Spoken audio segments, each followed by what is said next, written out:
nationals are prohibited from being involved in US politics, from giving to political groups, or being involved in other ways. However, there is a whole smorgasbord of different avenues through which foreign nationals are still able to get involved in US politics through less transparent means. And this is just one menu of ways that foreign nationals have gotten involved recently. And sorry, I'm having a little trouble getting this to load. Sorry, some notes that are not loading.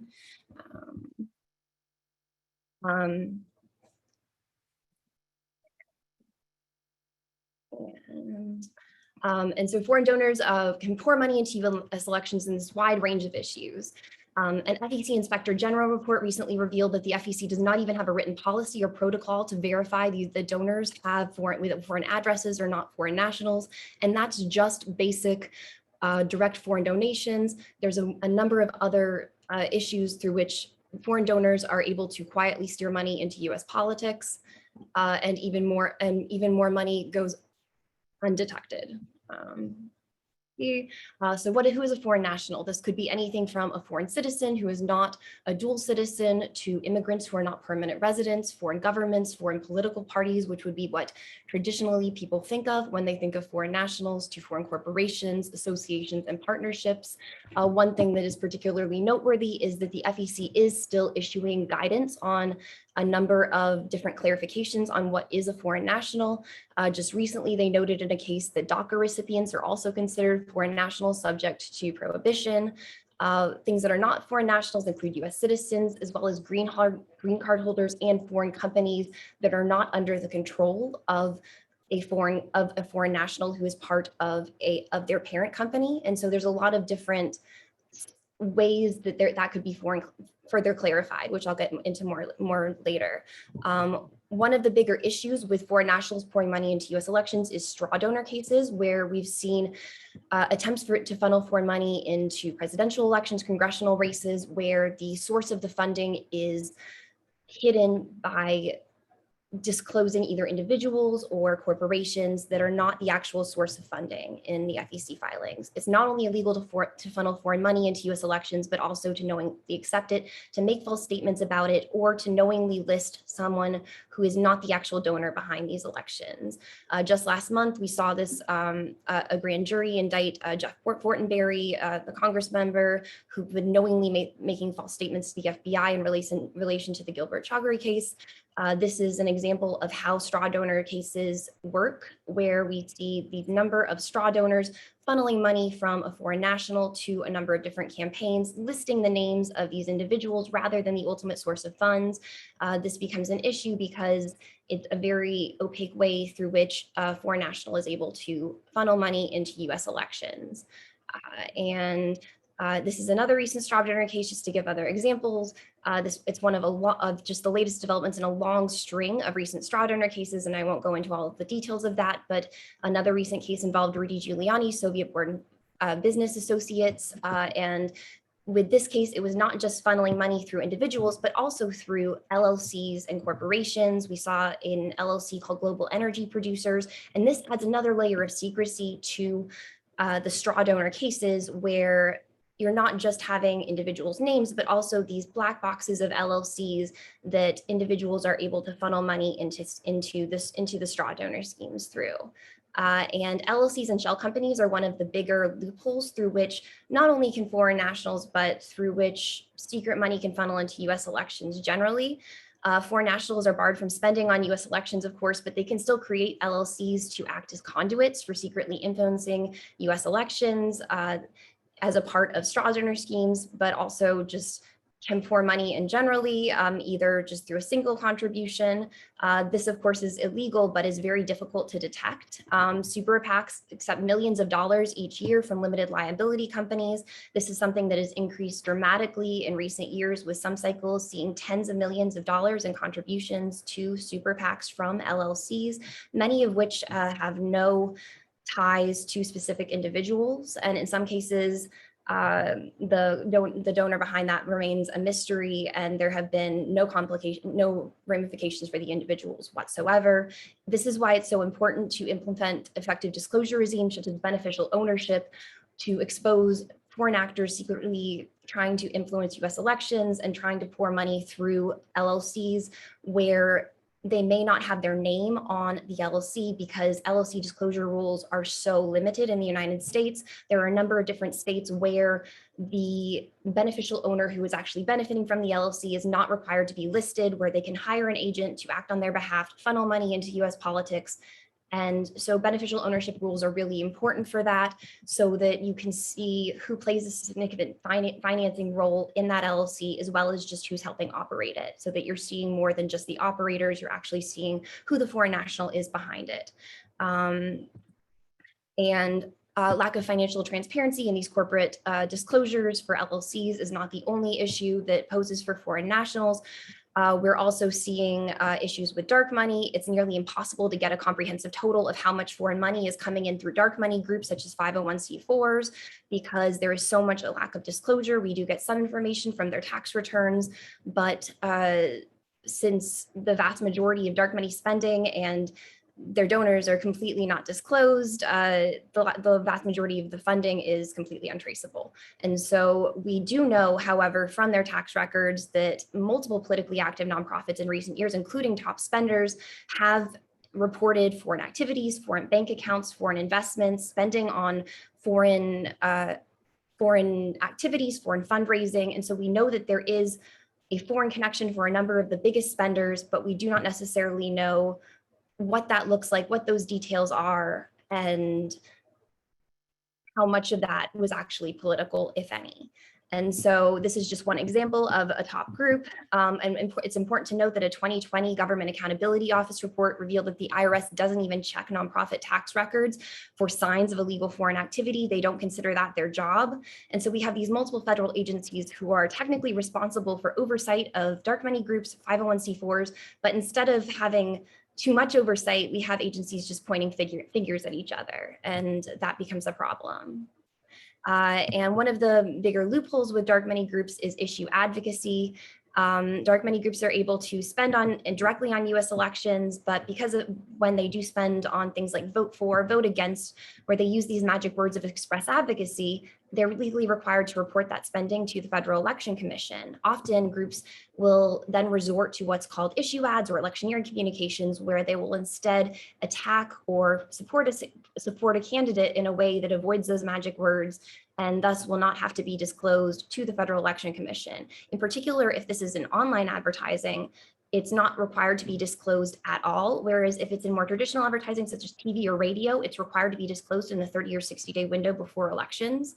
But if it's online advertising, it's oftentimes not required to be disclosed at all, which is a really significant loophole because the FEC has not brought those regulations up to speed as much as a number of other things. And this is just an example of how much money we saw in the 2020 election. We saw more than $1 billion in dark money pour in. Only about 90 million, 88 million was actually reported to the FEC as spending. So that's the vote for, vote against, or the electioneering communications that took place in that window before the election. The vast majority of this was contributions to other political groups like super PACs. So that's gray money spending, was TV advertising spending that was issue advocacy, or was digital ad spending, which goes completely unreported in the vast majority of that to the FEC. And that totaled $1 billion just in the 2020 election cycle alone. This is why it's so important to have more clarity about dark money groups, more disclosure. One of the other issues, in addition to the IRS not seeing foreign oversight as one of their roles with politicking, perhaps that might not being an issue depending on who looks at it, is the lack of bright line disclosure rules with politicking for dark money groups, not just in the context of foreign influence, but just in the context of politicking more generally. It's the generally accepted rule of thumb is that these nonprofits are not allowed to spend more than half of their activities on politicking. However, there really isn't a bright line rule to enforce this, and lack of meaningful clarification from the IRS or on the FEC on how much politicking is too much for these groups leaves them free rein to just spend millions and millions of dollars on elections without disclosing their donors most election cycles. And just to move on to a few other ways that foreign influence can funnel into US elections, we saw a lot of movement on ballot measures over the last 2 weeks. And so I added some information on this just because it became such a hot issue. The FEC recently found that foreign donors can finance US ballot measure committees under federal campaign finance law. And at least 7 states have already passed legislation banning this. So we're seeing different rules throughout the country depending on what part of the country you're in. One thing that's important to note is that even if you're not in a state or a municipality that bans foreign nationals from even if you are in a state that bans foreign nationals from participating, you could also be an affiliate of a foreign company. So like a subsidiary or a branch of a foreign company, and you're still legally able to spend because the FEC makes that distinction, and generally most states do as well. But this means that now in states that do not bar this, foreign companies are able to spend directly to influence voters, to influence policy at the state and local level, even though they're not legally able to spend to influence candidates for public office. So effectively, they're now just able to skip the middleman and start influencing policy and influence voters directly. There has been some legislation that tries to fill this loophole. The Stop Foreign Interference in Ballot Measures Act would expand the definition of elections in the FECA's foreign national ban to cover ballot initiatives. There was some legislation proposed in the House as well as the Senate, and that is one potential solution for this. Moving on to foreign connected PACs. These are PACs that are affiliated with the foreign owned companies. So the US affiliates of those companies, they're able to collect contributions from American employees. The foreign nationals who own the parent company are not allowed to participate in decisions about political contributions or that funding, which is the bigger restriction on this. However, we are just seeing substantial funding coming in through these foreign affiliates PACs.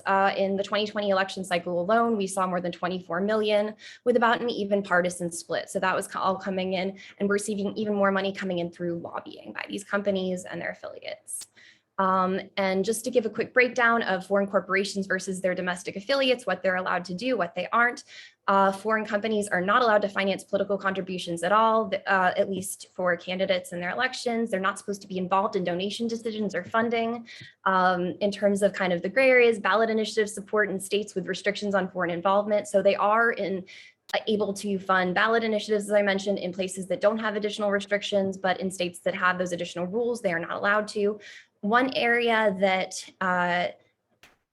foreign nationals and their affiliates have free reign is issue advocacy, which is what I mentioned earlier, issue ads where you can paint a favorable or disfavorable image of a candidate.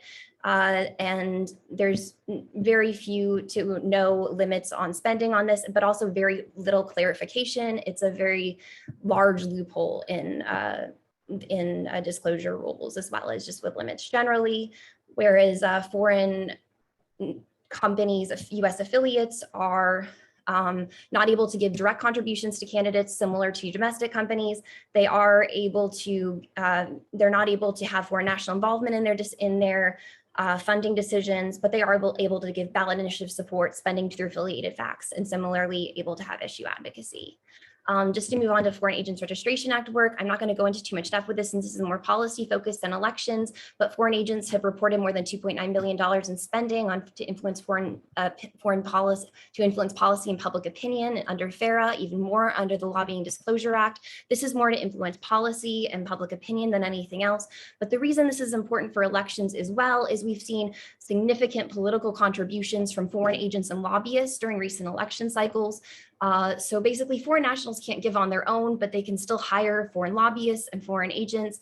And foreign agents and foreign lobbyists who are US citizens are able to continue giving political contributions while they're representing their foreign clients. They're not supposed to give on their behalf, but they may sometimes even give to the same lawmakers they're lobbying. And so it gives an unsavory appearance in some circumstances. And we, during the 2020 election cycle, saw $33.5 million in these political contributions. We saw even more coming in through what's called bundling, which is where lobbyists or other fundraisers will collect political contributions from multiple donors and then deliver the money in one large bundle, letting them give even more than they would be able to give as a single individual donor under contribution limits.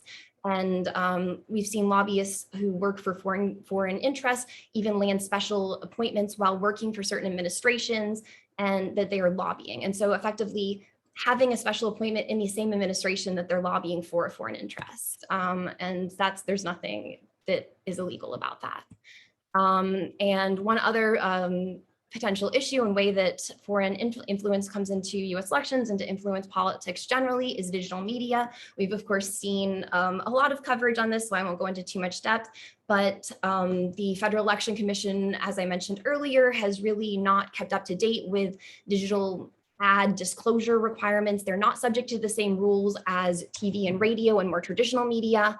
And it's really important for voters to know who is behind the digital ads that are spending to influence how they vote in US elections. Without more disclosure, voters may fall prey to misinformation, to disinformation. They may not know who is trying to influence their vote and what stake they have in the outcome of that election, or if it might even be a foreign interest behind it. And online, it's so much easier for a foreign interest or anyone acting online to give the appearance of being someone else. And so having more effective disclaimer and disclosure requirements to make this information accessible about political ads and media generally in the political space is really very important for providing information to voters so that they can make informed choices within elections. That is pretty much everything for me. That goes over all of the basic ways that foreign influence can go into US elections. And I will stop sharing because I'm pretty sure I've hit my 5-minute mark. Thank you, Anna. Those do seem like really important loopholes to close. I'm just going to remind